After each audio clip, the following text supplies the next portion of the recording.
Hello everybody and welcome back to the YAC March Madness Bracket Challenge for tutorial part number 2.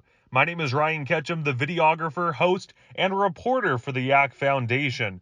Once again, thank you very much for joining and supporting the YAC Foundation through this March Madness Bracket Challenge. If you haven't already watched part 1 of the tutorial, please pause the video right now and watch the first one. I show you how to properly name all the brackets, how to add them into the YAC March Madness group through ESPN Tournament Challenge, and how to create an account with them as well. So remember, you can create up to 25 brackets and you can add them all to our YAC March Madness group. So have fun with this. I mean, March Madness is named that way for a reason. It's truly madness. So you never know what's going to happen in this tournament. So let's get started. As you can see right here, we're currently on the home page. You can see in the top left-hand corner, it's highlighted red as home.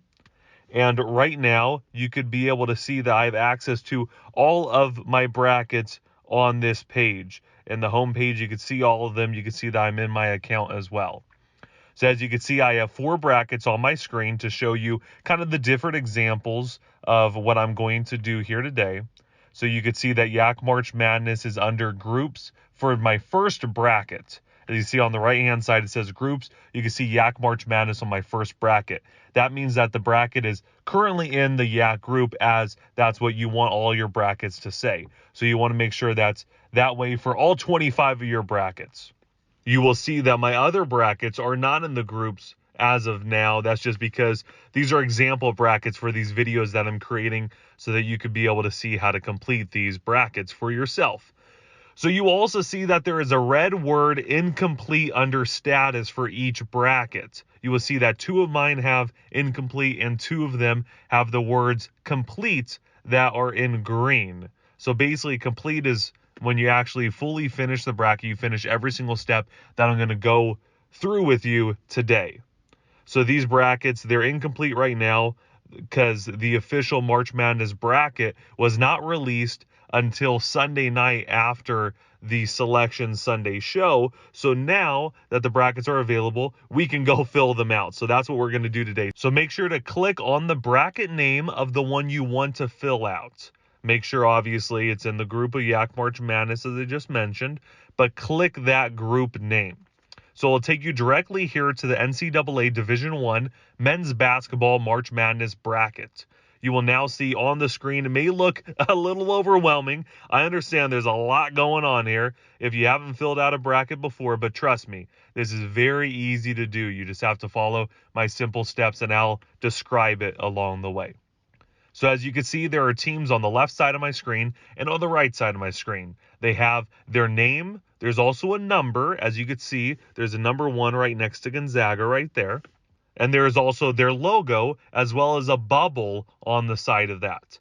You will also see above the number 1, there is the words West on the left-hand side of my screen right here and South on the right-hand side of my screen. There's also East and Midwest at the bottom of your screen. So right now you can see that East, West, South, and Midwest are your 4 regions of the bracket. You will see the number 1 right there will play 16. 8's going to play 9, 5 plays 12, 4 plays 13, 6 plays 11, 3 plays 14, 7 plays 10, and 2 plays 15. As you see, I just kind of read down the line. Each region, as I just mentioned, West, East, South, and Midwest, all have 16 teams numbered 1 through 16. So the overall amount in the tournament, there are 4 of every number. So there's 4 of every seed. So there's 4 number 1 seeds, 4 number 2 seeds, 4 number 3 seeds, so on and so forth. So the lower seeded teams, your numbers 1, 2, and 3, kind of those low numbers, those are your best teams in the bracket. Those are going to be the number 1 teams in the bracket, the better teams. Your higher seeded teams, your 16s, 15s, 14s, those are your worst teams. 16 seeds are the worst teams in the bracket. So your job basically is to predict the winner. It's as simple as that. As you could see, which you're probably curious about on the left-hand side of your screen, at the number 11 and 16 seed teams in the West and East regions have 2 teams in each slot. As you see, there's the little abbreviation, a slash, and another abbreviation of another team. So there are 2 teams in each of the 11 and 16 seed slots on the West and the East on the left-hand side of your screen. Those are called the play-in games.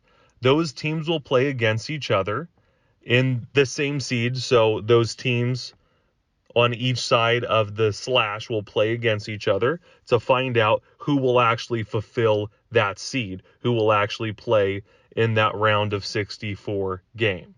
So those play-in games, they will be on March 18th, and you will not know the winner of those games, though, before selecting them.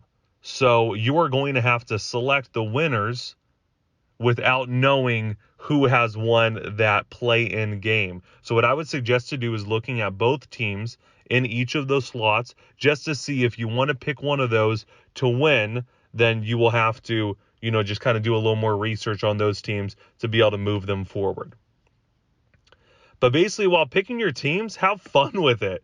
Some people I know pick based on the mascots. Some do a coin flip. Some actually research the teams. Whatever you want to do, though, make sure you have fun with doing it. It's March Madness. It's great.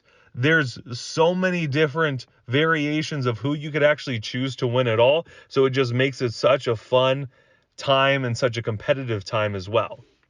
So make several brackets as well, because you never know who's going to win. So it just increases your chances of winning. So while researching the matchups, if you want to, you'll see right here on the screen, you can click the little I in the circle to each matchup, and it's basically going to have more information on each team. You could see there's stats here. There's notable results. There's a team summary, seed facts, and there's also team rankings. To pick the winner of each game, you could look at this if you kind of want to do the research aspect. If not, just kind of click out of it, click that little X, and you'll be able to move forward. But simply to be able to pick the winner of each team, you just need to click the bubble next to the team. You will see it fill up blue right here as I selected that option. It's filled up blue, and the team moves on to the next round. You can also click the other team too. Like, let's say you made a mistake, you accidentally clicked the wrong team. Nothing is finalized until you fully complete the bracket. So even if you get to the end and you don't like your selections, you could change it right away as long as you don't press submit yet. So it's not finalized until you do that. As you could also see at the top of the bracket, there are rounds. You see here the round of 64, round of 32, the Sweet 16, Elite 8, Final Four, and National Championship game. That corresponds with how many teams are left in the bracket as well, and you will see the dates that all these games are going to be played. So you continue to pick the winner of each game until you declare champion, until you get to that National Championship game. So basically what you want to do is you want to make sure you go through it and you don't want to miss a game. You want to make sure you click a winner for every single game. So I'm not going to tell you who to pick, and I'm just kind of going to select some random winners. So don't really follow what I'm doing here. I'm just kind of selecting some winners so I could show you this process of how to do it and just to finish the bracket. But just a little more information on March Madness. There are actually a lot of upsets. So you may be thinking, hey, why am I going to pick a higher seed, the 16s, 15s, 14s, when I will just pick a lower seed, the 1s, 2s, 3s, those better seeds, because they are shown to be better teams. You may be thinking that, but actually there are a lot of upsets in the NCAA March Madness tournament. Upsets are basically when the higher seeded teams, as I mentioned, the 16s, 15s, 14s, beat a lower seeded team, the 1s, 2s, and 3s, because you'd expect the lower seeds to win, so it's an upset. An upset is even when a 9 seed team beats an 8 seed or a 2 beats a 1 seed. Basically, any higher seeded team beats a lower seeded team. So according to the NCAA data of the last 35 March Madness tournaments, they have basically looked at how many upsets actually occur to kind of show you that this does happen on a regular basis. There is an average of 12.2 upsets per year. There's only been one number 16 seed team to ever win a game, and 8 number 15 seed teams to win a game as well. And after that, the chances of a 10 seed winning a game is just under 40%. An 11 seed has a 37% chance of winning, and a 12 seed has a 36% chance of winning. So you can see the probability of an upset happening is actually very high. You wouldn't think a 12 seed really has a chance against a number 5 seed, but they legitimately have a 36% chance out of the past 35 years to actually win a game. So have fun when you're picking the teams. If you want to pick a bunch of upsets, go for it. Have fun with it. As I always say when I'm picking my teams in March Madness, there is never a bad pick. The only time that there's a bad pick is when you choose the losing team. So if you choose a crazy upset, that's not a bad pick. It could happen. The only way that it's a bad pick is if you don't choose the winner, which you will never know until that game is over. You can continue to press the eye on the circle as well for any information about the matchup. As you're going through the tournament, you could always do that, and it will bring up those two teams. And once again, select a winner for every single game. Make sure you don't miss a game. So you can fill out your bracket however you choose to do so. But after selecting a champion, as you see right here, it'll say your pick. It'll have the logo as well of the team that you select to win it all. But you will also see that you have to put in a final score of the game. Just in case if there are any tiebreakers, they want to make sure they have the winner. So after you finish doing that and you're happy with all your picks, then press the big blue submit button. You may have a survey that pops up as well. There might be a survey up there. You'll have to answer a couple of things. So you can put in that information if you want, or you don't have to. That's ESPN survey. That's not with the YAC Foundation. You will also have a choice to click 2 options. These 2 options, you could be put in a chance to win a vacation prize or a large cash prize as well through ESPN. There's no extra charge in that. You could just be able to select that. There's millions and millions of people that do so, but you have a chance of winning one of those larger prizes through the ESPN Tournament Challenge. After that, you'll just press the X at the top right of this little pop-up window that you see right here, and you'll be back to the bracket.